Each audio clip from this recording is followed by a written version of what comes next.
الرحمن الرحیم السلام علیکم ورحمۃ اللہ وبرکاتہ۔ میں ہوں آپ کا میزبان مفتی ابو حسان اور امید کرتا ہوں آپ تمام لوگ اللہ کی رحمت اور فضل سے خیر و عافیت سے ہوں گے۔ آج کا جو میں عمل لے کر آیا ہوں اتنا زبردست اور مجرب عمل ہے، جتنے بھی بزرگ حضرات سن رہے ہیں یہ ویڈیو اور گھٹنوں کا ان کا شدید پرابلم ہو، اتنا درد ہو کہ اوپر چڑھنا مشکل ہو جائے یا چلنا پھرنا مشکل ہو جائے، اٹھنا بیٹھنا مشکل ہو جائے یا گھٹنوں میں گودا آنا بند ہو جائے، کہ بہت سے لوگوں کو جیل پرابلم ہوتی ہے اور ڈاکٹر کہتے ہیں کہ آپ آپریشن کرا لیں، تو آپریشن اتنا کامیاب گھٹنوں کا نہیں ہوتا۔ اس لیے اگر ڈاکٹر نے جن حضرات کو بھی آپریشن کا کہا ہے تو ایک کان سے سن کے دوسرے کان سے نکال دیں اور یہ عمل شروع کر دیں مکمل یقین اخلاص کے ساتھ۔ انشاءاللہ تعالی اللہ کے حکم اور فضل سے جو تعداد میں بتاؤں گا وہ تعداد بالکل تسلی کے ساتھ شروع کر دیں اور مکمل کریں اس عمل کو، پھر دیکھیے گا جیل بھی آنا شروع ہوگا اور گھٹنے اتنے طاقتور اور مضبوط ہو جائیں گے کہ بڑھاپا آ جائے گا لیکن آپ کے گھٹنے جوان رہیں گے۔ یہ اتنا زبردست مجرب عمل ہے، تو امید کرتا ہوں آپ تمام لوگ اس پہ عمل ضرور کریں گے اور دوسرے آگے لوگوں تک ضرور پہنچائیں گے، ٹھیک ہے؟ اچھا، اب ہم عمل شروع کرتے ہیں۔ عمل یہ ہے کہ سورہ بقرہ، ٹھیک ہے، سورہ بقرہ کا پہلا رکوع، ٹھیک ہے، یہ آپ لوگ دیکھ لیں، سورہ بقرہ کا پہلا رکوع اور آخری رکوع، ٹھیک ہے، یہ آپ سب کو تو معلوم ہوگا۔ سورہ بقرہ کا پہلا رکوع آپ نے پڑھنا ہے اور آخری رکوع پڑھنا ہے کتنی مرتبہ؟ 3 مرتبہ، ٹھیک ہے، 3 مرتبہ پڑھ کر گھٹنوں پر دم کر دیں، ٹھیک ہے، یہ سب سے پہلے آپ نے کرنا ہے، گھٹنوں پر دم کر دیں۔ اچھا، دم کر کیسے کریں؟ آپ نے 3 مرتبہ پڑھا اور ہاتھوں پہ دم کیا اور گھٹنوں پر آپ نے یوں پھیر لیا، یوں کر کے، یہ ہو گیا دم، ٹھیک ہے نا۔ اب دم کرنے کے بعد آپ نے کیا کرنا ہے؟ زیتون کا تیل آپ نے لینا ہے، ٹھیک ہے، زیتون کا تیل اگر ہو تو بیسٹ ہے، سب سے بیسٹ یہی ہے۔ اگر زیتون کا تیل نہ ہو تو پانی کا بھی استعمال کیا جا سکتا ہے، لیکن میں لکھ نہیں رہا، لیکن آپ کو بتا رہا ہوں۔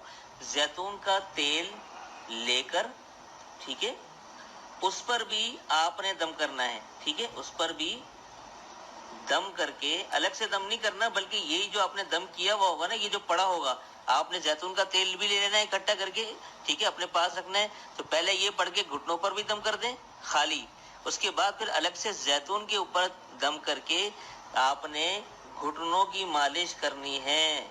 یہ ہے عمل، ٹھیک ہے، گھٹنوں کی مالش کرنی ہے، ٹھیک ہے، یہ ہو گیا عمل۔ اب اس کے علاوہ ایک اور چیز ہے، میں آپ کو بتاتا ہوں۔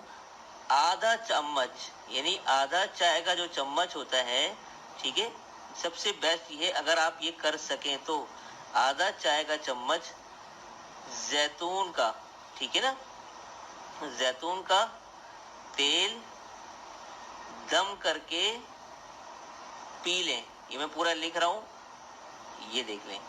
اب آپ نے کیا کرنا ہے، جو آپ نے مالش کی جس تیل سے، وہی تھوڑا سا تیل آپ نے آدھا چائے کا چمچ لے کر زیتون کا تیل وہ پی بھی جانا ہے۔ اگر وہ زیتون کا تیل پینا ممکن نہ ہو پھر آپ نے تیل کی جگہ پانی پہ دم کر کے پی جانا ہے۔ ویسے تو سب سے بیسٹ تیل ہے اگر آپ تیل دم کر کے پی جائیں، لیکن اگر کسی کو نہیں پینا آتا ہو یا نہیں پیا جا رہا ہو تو تیل کی جگہ پر آپ پانی پر بھی دم کر کے پی سکتے ہیں۔ بس یہ اتنا سا عمل ہے، اتنا زبردست اور مجرب عمل ہے، یہ دن میں آپ نے ایک دفعہ کرنا ہے۔ میں آپ کو یہاں لکھ کے بتاتا ہوں۔ اچھا جی، یہ دیکھ لیں، یہ میں نے یہاں لکھا ہے، یہاں آپ کو قریب سے بھی دکھا دیتا ہوں۔ یہ عمل دن میں آپ نے ایک بار کرنا ہے، جو میں نے یہاں پر آپ کو بتایا ہے لکھ کے، ٹھیک ہے نا۔ یہ عمل دن میں ایک بار کرنا ہے، اور ناغے کے دن جو خواتین اگر ہوں تو ان کے ناغے کے دنوں میں کسی اور سے بھی دم کروایا جا سکتا ہے۔ اگر کوئی اور دم کرنے والا نہ ہو بالفرض تو آپ ناغے کے دنوں میں اس عمل کو چھوڑ سکتے ہیں، باقی کے دنوں کو مسلسل شمار کرنا ہے۔ اور یہ عمل کتنے دن کرنا ہے؟ یہ عمل آپ نے مسلسل 90 دن کرنا ہے، یعنی کہ 3 مہینے 3 مہینے کرنا ہے۔ اب بہت سے لوگ بولیں گے کہ مفتی صاحب یہ اتنا لمبا عمل ہے۔ دیکھیں، یہ ہر عمل کا ایک خاص چلہ ہوتا ہے جو آپ لوگوں کو معلوم نہیں ہوتا۔ یہ لمبے میں اس لیے بتاتا ہوں، اگر 10 11 دنوں والے عمل بتانا شروع کر دوں پھر فائدہ نہ ہو تو آپ کمنٹ میں یہی کرتے ہیں کہ عمل بتا دیا فائدہ نہیں ہوا۔ یہ ایک خاص تعداد رکھی جاتی ہے کہ اتنے دنوں کے اندر اگر یہ 3 مہینے مسلسل کر لیا جائے تو ذرہ برابر بھی تکلیف ہوگی وہ ختم ہو جائے گی. یوں سمجھ لیں کہ یہ ہومیوپیتھک میڈیسن میں آپ کو دے رہا ہوں، روحانی. اس لیے 90 دن کا کہا ہے، ورنہ تو انشاءاللہ 1 مہینے میں آپ کو فرق نظر آئے گا، آپ اور چلنا پھرنا شروع ہو جائیں گے. لیکن آپ نے اس کو 90 دن مسلسل کر کے چھوڑنا ہے، تاکہ یہ جو میں نے لکھا ہے کہ انشاءاللہ تعالی زندگی بھر کے لیے گھٹنوں کی تکلیف سے جان چھوٹ جائے گی. 90 دن نہیں کر سکتے تو جائیں آپریشن کرا لیں، ویلکم، جا کے کروا لیں، پھر زندگی بھر تکلیف میں ہی بیٹھے رہیں گے. تو اس سے بہتر یہ نہیں ہے کہ آپ یہ روحانی علاج 90 دن کر کے زندگی بھر کی تکلیف سے نجات پالیں. جتنے بھی میرے بزرگ حضرات سن رہے ہیں یا جو نوجوان سن رہے ہیں، اگر ان کے گھر میں جو ہے وہ دادا دادی نانا نانی ہے یا بوڑھے ماں باپ ہیں، ان کو گھٹنوں کی تکلیف ہے، تو ان کو یہ بتائیں عمل، یا ان کے لیے یہ خود کریں آپ لوگ. انشاءاللہ تعالی آپ لوگوں کو ڈاکٹر کے پاس بھاگنے کی ضرورت نہیں پڑے گی، لاکھوں روپے خرچ کرنے کی، آپریشن کروانے کی. انشاءاللہ اللہ کے حکم اور فضل سے جس نے مکمل یقین کے ساتھ یہ کر لیا، اس کو اسی عمل سے، اسی روحانی عمل اور طبی عمل سے انشاءاللہ گھٹنوں کی تکلیف سے نجات مل جائے گی. تو امید کرتا ہوں آپ لوگ اس پہ عمل کریں گے. تو دیجیے آج کے اس عمل کے ساتھ مجھے اجازت، تب تک اپنا اور اپنا گھٹے